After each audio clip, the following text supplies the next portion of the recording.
अस्सलाम वालेकुम, welcome to my YouTube channel. आज हम अपने न्यू कोर्स को स्टार्ट करेंगे और हमारे पास जो न्यू कोर्स है वो हमारे पास आता है इंट्रोडक्शन टू फाइनेंशियल अकाउंटिंग। इस कोर्स में हम लोग ये सीखेंगे कि हमारे पास जो बेसिक टर्म्स अकाउंटिंग के हैं वो क्या क्या है। सबसे पहले हम लोगों ने देखना है कि हमारे पास जो अकाउंटिंग की कुछ टर्म्स हैं वो क्या है, उसको हम किस तरीके से डिफाइन करेंगे। इसके बाद हम लोगों ने सिंपल इसके जो मुख्तलिफ टाइप्स ऑफ हमारे पास फाइनेंशियल स्टेटमेंट्स हैं हम लोगों ने वो क्रिएट करना है। इसके बाद हम लोग बेसिक टू एडवांस लेवल तक हम लोगों ने इस कोर्स में अकाउंटिंग को सीखेंगे। तो सबसे पहले हम लोग अपने क्लास को स्टार्ट करते हैं और हमारे पास जो सबसे पहले इसमें कुछ टर्मिनोलॉजीज यूज़ होती हैं। तो उसमें हमारे पास सबसे पहले आती है बिजनेस।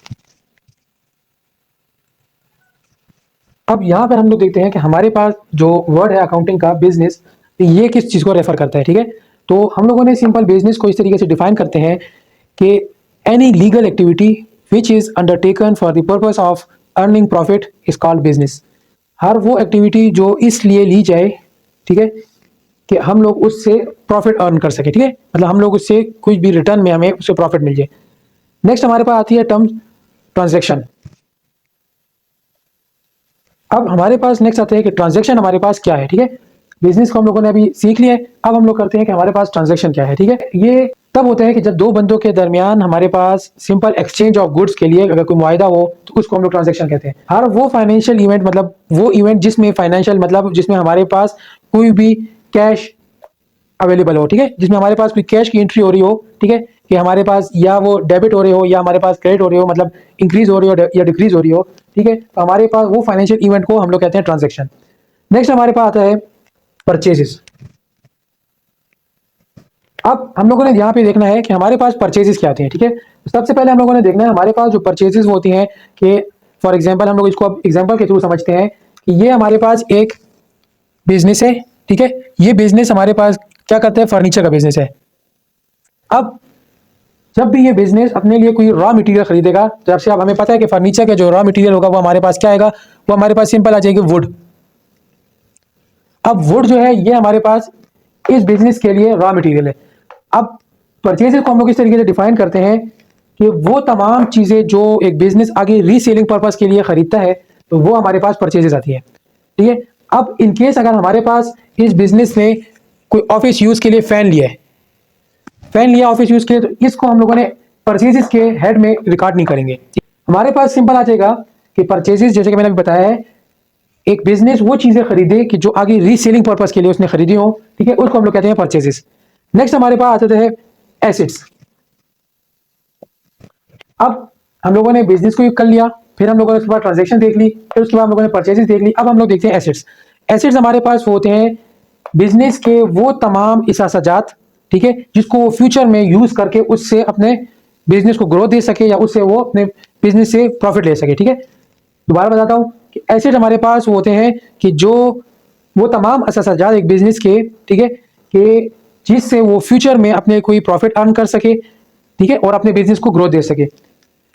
फर्दर हम लोग आगे नेक्स्ट आने वाली क्लासेस में हम लोग डिटेल में एक एक टर्मिनोलॉजी को पढ़ेंगे। नेक्स्ट हमारे पास है लाइबिलिटीज। अब जब हमने एसेट पढ़ लिया है, ठीक है, अब हमारे पास में आ जाती है लाइबिलिटी। अब यहाँ पे मैं थोड़ा सा आपको एक एग्जांपल के थ्रू समझाता हूँ। हमारे पास सिंपल एक एग्जांपल है कि एक बिजनेस है, ठीक है, वो स्टार्ट हुआ है फॉर एग्जांपल 5 मिलियन का। ठीक है, अब यहां पर वो हमारे पास सिंपल क्या होगा, अब फॉर एग्जांपल इसमें दो ऑनर्स है, ठीक है, ए और बी। अब हम लोग यहां पर एग्जांपल कर रहे हैं और एग्जांपल के थ्रू समझना चाह रहे हैं, तो हमारे पास हम लोगों ने एग्जांपल कर लिया है कि फॉर एग्जांपल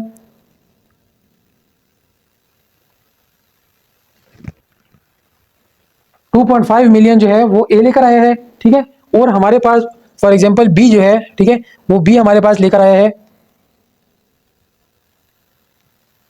1.5 मिलियन। ठीक है, मतलब टोटल 50 लाख से बिजनेस स्टार्ट हुआ है, जिसमें 25 लाख ए लेकर आया है और बी जो है वो हमारे पास 15 लाख लेकर आया है। ठीक है, अब जब हम इन दोनों को प्लस करते हैं तो हमारे पास क्या आ जाता है, हमारे पास ये टोटल आ जाएगा 4 मिलियन।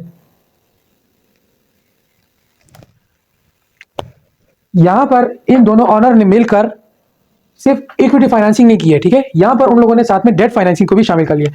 मतलब उन्होंने क्या किया है कि जैसे कि आप लोग देखें यहाँ पे हमारे पास 5 मिलियन का बिजनेस है, जबकि इन दोनों की जो इन्वेस्टमेंट है वो 4 मिलियन है। मतलब क्या, हमारे पास जो 1 मिलियन है, 1 मिलियन उन लोगों ने बैंक से लोन ले लिया, ठीक है। अब इधर क्या था, आप लोग देखें, अब ये जो हमारी आती है ना, ये हमारे इसकी एग्जांपल आ रही है, ठीक है। हमारे पास बिजनेस था जिसने 5 मिलियन से बिजनेस स्टार्ट किया, ठीक है, सिंपल। इसमें ए की इन्वेस्टमेंट थी 2.5 मिलियन और बी की थी 1.5 मिलियन, ठीक है। इन दोनों को जब हमने प्लस किया तो हमारे पास सिंपल आ गई 4 मिलियन। अब आप लोग देख सकते हैं कि इसमें और इसमें काफी डिफरेंस है। इसमें कितना डिफरेंस है, इसमें हमारे पास 1 मिलियन का डिफरेंस है। तो हम लोगों ने सिंपल देख लिया कि बैंक से, हम जो ऑनर्स हैं इन लोगों ने बैंक से लोन ले लिया, ठीक है। हमारे पास लाइबिलिटीज वो चीज होती हैं कि जिस पे जो हमारे आउटसाइडर्स हैं वो इस चीज पे क्लेम कर सकते हैं कि इस बिजनेस में, मतलब इतने परसेंट इस बिजनेस में हमारे कैश या हमारे जो इन्वेस्टमेंट है वो मौजूद है। अब लाइबिलिटीज में हमारे पास सिंपल बैंक लोन भी आ सकता है, और हमारे पास इसमें एक और आ सकते हैं, क्या, इसमें हमारे पास एक और आ सकते हैं अकाउंट पेबल्स। अब अकाउंट पेबल्स ये हमारे पास कौन होते हैं, इसको हम लोग फर्दर डिटेल से पढ़ लेंगे आने वाली क्लास में। A/P accounts payable. तो अकाउंट्स पेबल हमारे पास वो होते हैं कि जिनसे बिजनेस ने जो है वो कुछ परचेजेस की हुई है, जैसे कि उन्होंने कोई एसेट खरीदा हुआ है या कुछ भी गुड्स खरीदे हुए हैं, उसको इस बिजनेस ने, इस जो क्रेडिटर है हमारा, इसको हम लोगों ने पे करना है। तो जब इसको पे करेंगे तो ये हमारे पास अकाउंट पेबल हो गया, या नोट पेबल वगैरह होते हैं, ये हमारे पास लाइबिलिटी आती है। मतलब ये क्रेडिटर इस बिजनेस पे क्लेम कर सकता है। फॉर एग्जाम्पल हम लोगों ने यहाँ पे किया कि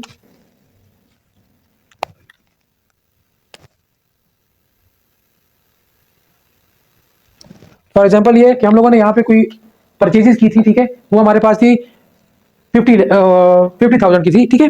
अब हम यहाँ पर ये क्रेडिटर क्लेम कर सकते हैं बिजनेस पे कि इस मौजूदा बिजनेस, जो बिजनेस चल रहा है अभी, इसमें 50,000 मेरा है, ठीक है। अब हम लोग आगे अपनी कंटिन्यू करते हैं कुछ टर्मिनोलॉजीज। अब 6 नंबर पे हमारे पास आते हैं। अब एक टर्म हमारे पास यूज होती है अकाउंटिंग में, बुक कीपिंग की। बुक कीपिंग क्या है, ठीक है, हम लोगों ने अब सिंपल यहाँ पे करना है बुक कीपिंग। तो बुक कीपिंग ये एक मेथड है, ठीक है, जिसके थ्रू हमारे पास जो ट्रांजेक्शन्स हैं, मतलब एक बिजनेस में जितनी भी ट्रांजेक्शन्स अकर होती हैं, जैसे मैंने आप लोगों को पीछे ट्रांजेक्शन बताया था, फाइनेंशियल इवेंट्स, फाइनेंशियल इवेंट जब भी अकर होंगे तो हमारे पास जो प्रोसेस होगा इसको रिकॉर्ड करने का, ठीक है, तो उसको हम लोग कहते हैं बुक कीपिंग, ठीक है। बुक कीपिंग में हम लोगों ने तमाम जो हमारी सेल्स परचेजेस वगैरह, इस चीज़ों को हम लोगों ने एक सिस्टमेटिक तरीके से उनके हर ट्रांजेक्शन को उसके अपने हेड में रिकॉर्ड करना होता है, ठीक है। तो अपने हेड में रिकॉर्ड करने को हम लोग कहते हैं सिंपल बुक कीपिंग मेथड, ठीक है। नेक्स्ट हमारे पास आता है, जो कि हमारे पास में फिलहाल के लिए लास्ट है, हमारे पास नेक्स्ट आता है अकाउंटिंग। अब जैसे कि हम लोग पढ़ रही हैं कि इंट्रोडक्शन टू फाइनेंशियल अकाउंटिंग, ठीक है, तो अकाउंटिंग हमारे पास एक मेथड होता है कि जिसके थ्रू हम लोगों ने अपने जो डेटा है उसको एक सिस्टमेटिक तरीके से रिकॉर्ड करते हैं, उसको एनालाइज करते हैं, और उसको, उस डेटा को प्रोसेस करके उस डेटा से हम लोग क्या बना लेते हैं, डेटा कन्वर्ट हो जाता है हमारे पास इंफॉर्मेशन में। अब आप लोग कहेंगे यहाँ पे डेटा और इंफॉर्मेशन में क्या डिफरेंस है। मतलब अब हमारे पास यहाँ पे फॉर एग्जांपल कुछ ट्रांजेक्शन्स हुई हैं, ठीक है, हम लोगों ने जिस टाइम पे उसको रिकॉर्ड करेंगे, मतलब मिक्स ट्रांजेक्शन्स हैं, ठीक है, उसमें हम लोगों को कुछ पता नहीं चल सकता, ये बिजनेस जो है वो डिसीजन नहीं बना सकेगा, ठीक है, कि हम लोग प्रॉफिट में जा रहे हैं कि हम लोग लॉस में जा रहे हैं, ठीक है। उस डेटा को अकाउंटिंग के थ्रू हम लोग पहले रिकॉर्ड करेंगे, फिर एनालाइज करेंगे, समरी उसकी बनाएंगे, और समरी से हमें पता चल जाएगा, जो समरी होगी उसको सिंपल हम लोग कहते हैं इन्फॉर्मेशन।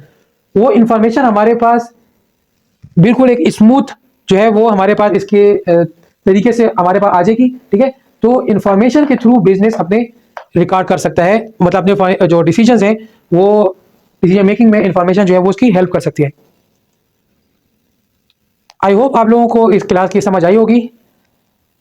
इन केस आप लोगों का अभी भी कोई पॉइंट है जो आप लोगों को क्लियर नहीं हुआ तो आप लोग सिंपल कमेंट के सेक्शन में मुझसे पूछ सकते हैं। आज के लिए इतनी क्लास, इंशाल्लाह मिलते हैं अपने आने वाले लेक्चर में।